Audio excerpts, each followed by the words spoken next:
मुख्यमंत्र्यांनी मर्यादा सोडली, आता मराठा समाज ही करेक्ट कार्यक्रम करेल. मनोज जरांगे गावातील पोस्टर काढून आमच्यावर गुन्हे दाखल करत आहेत, त्यामुळे दारावरच आम्ही आता पोस्टर लावणार आहोत. निवडणुकीत आमच्या दारात राजकीय नेत्यांनी यायचं नाही. मराठा समाजासाठी मी जीव द्यायलाही तयार आहे, त्यामुळे मराठा समाज जे सांगेल ते मी ऐकले. मराठा समाज आरक्षणाबाबत शांत राहिलं पाहिजे, यासाठी मी उपोषण करतो.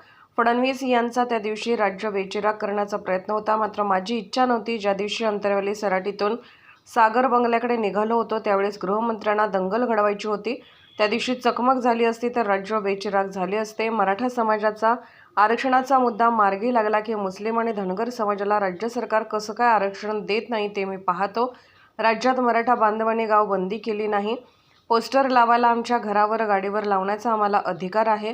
मराठा समाजावर साखळी उपोषण केले तरी गुन्हे दाखल होतात. त्यानंतर राज्यात चौताळून मराठा समाजाला दडपणाखाली आणत आहेत. लोकशाहीची ताकद आम्ही वापरत आहोत, त्यातूनच आम्ही एकत्र येणार आहोत. येत्या निवडणुकीत राजकीय सुपडा साफ करायला मराठा समाजाला वेळ लागणार नाही. लोकसभा संदर्भात मराठा बांधवांकडून उमेदवारी फॉर्म भरले जाणार आहे, त्या संदर्भात मी काही बोलणार नाही. तो समाजाचा निर्णय आहे आणि समाज मालक आहे.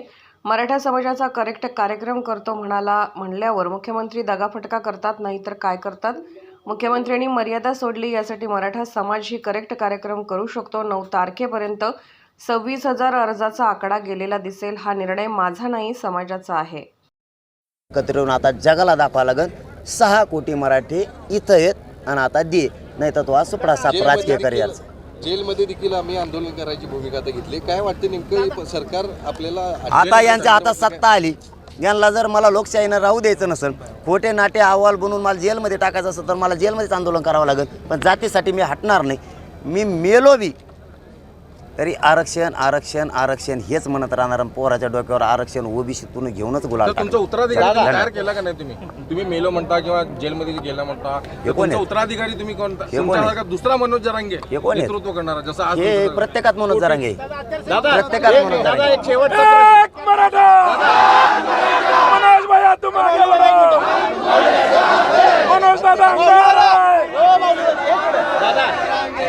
आतापर्यंत तुमच्या आंदोलनाच्या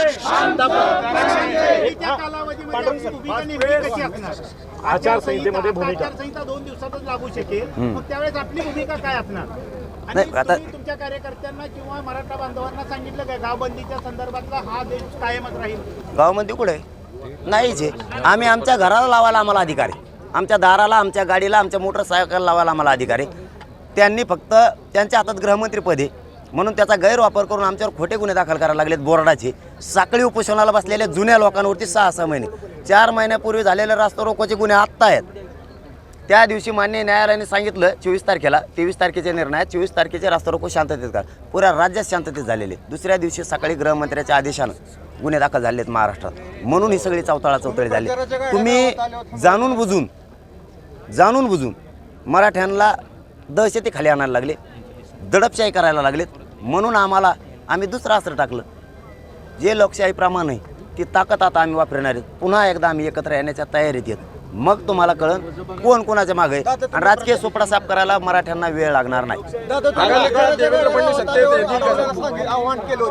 पण ते मागं घेतले ना सगळे, 3 तारखेपर्यंत सगळे आंदोलन मागं घेतले. आता नवीन सुरू झाले दादा.